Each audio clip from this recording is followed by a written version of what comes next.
'Cause nobody does it like you. I like the way that you move. That's why I never go through with leaving you. Everybody. Assalamualaikum warahmatullahi wabarakatuh. Shalom, Om Swastiastu, Namo Buddhaya, Salam Kebajikan. Perkenalkan, nama saya Tania Tesalonika dengan NPM 2235 1551 6134. Pada video kali ini, saya akan mempresentasikan atau mereview ulang materi perkuliahan ke-15, yaitu Smart City. Materi ini terdapat di mata kuliah Inovasi dan Teknologi Administrasi dengan dosen pengampu Ibu Eka Fadila, SIP, MA. Baik, konsep Smart City pertama kali dikenalkan oleh perusahaan IBM, yaitu menggunakan teknologi informasi untuk mengelola kota secara efisien. Menurut Griffinger dan rekan-rekannya pada tahun 2007, terdapat 6 indikator atau dimensi utama dalam penerapan Smart City yang menjadi dasar pengukuran indeks kota pintar di Eropa. Keenam dimensi tersebut yakni Smart Government, Smart Environment, Smart People, Smart Economy, Smart Mobility, dan yang terakhir Smart Living. Mari kita bahas satu persatu apa itu dimensi per dimensi.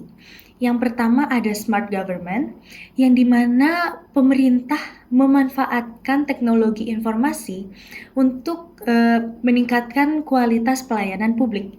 Yang menjadi contoh dari Smart Government adalah yang sudah diterapkan di Kota Surabaya dan Kabupaten Sleman, yang dimana kedua daerah ini telah menerapkan e-kios, yaitu mesin pelayanan publik yang bersifat real time dan terintegrasi satu pintu.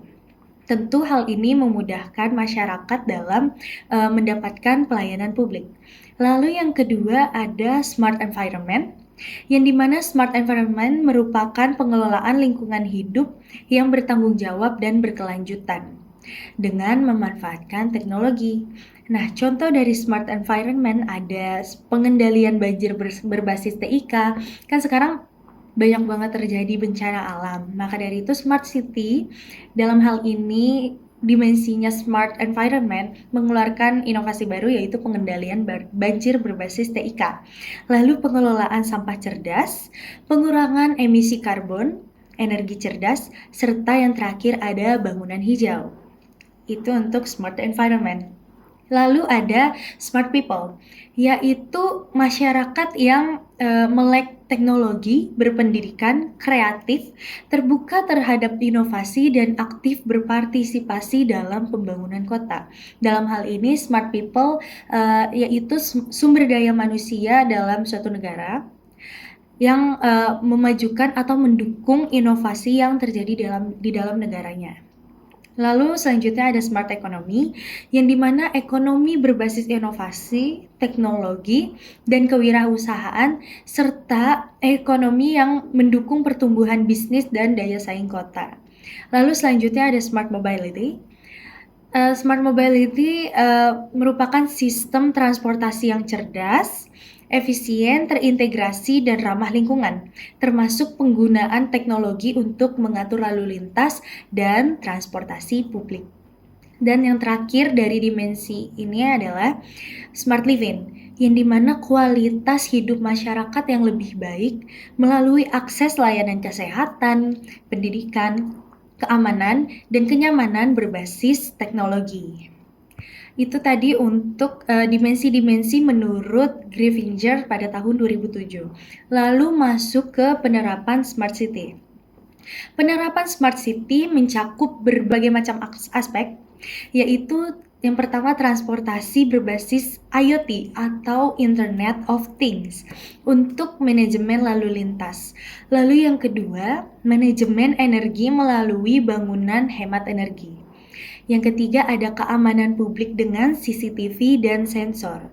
Yang keempat, pengelolaan limbah berbasis teknologi. Serta yang kelima, peningkatan layanan kesehatan melalui telemedicine.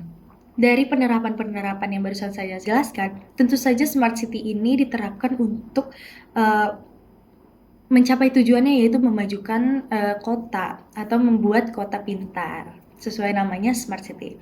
Lalu setelah penerapan masuk ke kelebihan Smart City. Smart City tentu saja memberikan berbagai kelebihan, yang diantaranya meningkatkan efisiensi dan menghemat biaya, yang kedua meningkatkan kualitas hidup, yang ketiga meningkatkan keamanan, dan yang keempat membantu pemerintah mengambil keputusan berbasis data.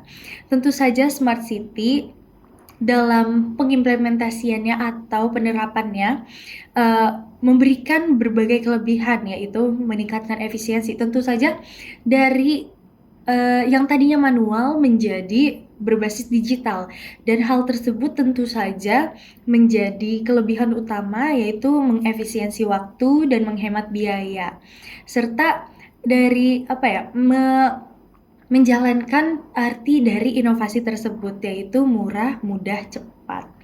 Lalu meningkatkan kualitas hidup, yang dimana kelebihan dari Smart City ini tentu saja meningkatkan kualitas hidup kita yang tadinya mungkin banyak terjadi pencopetan dan kita sulit untuk melacak karena tidak adanya alat yang bisa mendeteksi pada saat kejadian pencurian tersebut. Dan sekarang tentu saja sudah banyak mesin-mesin atau CCTV sensor yang membantu kita dalam mengamankan daerah atau wilayah kita. Jika amit-amit terjadi sesuatu, kita bisa langsung mengecek ke CCTV tersebut. Lalu hal tersebut tentu saja meningkatkan keamanan kita sebagai warga negara dan meningkatkan awareness kita juga. Lalu jika ada kelebihan, tentu saja terdapat tantangan. Tantangan dari Smart City yang masih menjadi menjadi PR dari penerapannya adalah biaya implementasi yang tinggi dan keterbatasan sumber daya manusia, serta isu privasi warga, dan yang terakhir dampak sosial yang harus dipertimbangkan. Tentu saja dari yang tadi saya sudah jelaskan tentang infrastruktur, yaitu CCTV atau lain hal sebagainya, menggunakan atau mengocek banyak biaya, yang dimana hal ini menjadi kekurangan dari implementasi Smart City tersebut. Dan yang selanjutnya menjadi tantangan dari Smart City adalah keterbatasan sumber daya manusia. Betul, Indonesia sekarang banyak mencetak generasi-generasi muda, tapi hal tersebut belum menutupi berbagai kekurangan dari sumber daya manusia kita. Lalu Smart City juga menghadapi tantangan, yaitu dampak sosial yang harus dipertimbangkan, karena pada dasarnya banyak sekali warga atau masyarakat yang masih menolak adanya inovasi, yang bilang berbasis digital tuh ribet lah, kayak bagusan manual gitu, kayak dateng langsung isi-isi, gak perlu ribet-ribet isi by phone gitu. Nah, hal tersebut yang menjadi PR tersendiri dari implementasi Smart City di daerah-daerah. Baik, itu dia tadi seluruh materi kita tentang Smart City. Dan yang terakhir yang menjadi penutup untuk materi ini adalah kesimpulan, yang dimana Smart City adalah konsep kota berbasis teknologi informasi yang bertujuan meningkatkan efisiensi, keamanan, dan kualitas hidup warga dan masyarakat melalui inovasi dan pemanfaatan data. Baik, itu dia tadi kesimpulan yang menjadi penutup materi kita pada hari ini tentang Smart City. Saya Tania Tesalonika, terima kasih sudah menonton dan mohon maaf apabila terjadi kesalahan kata dan penyebutan. So, see you next time.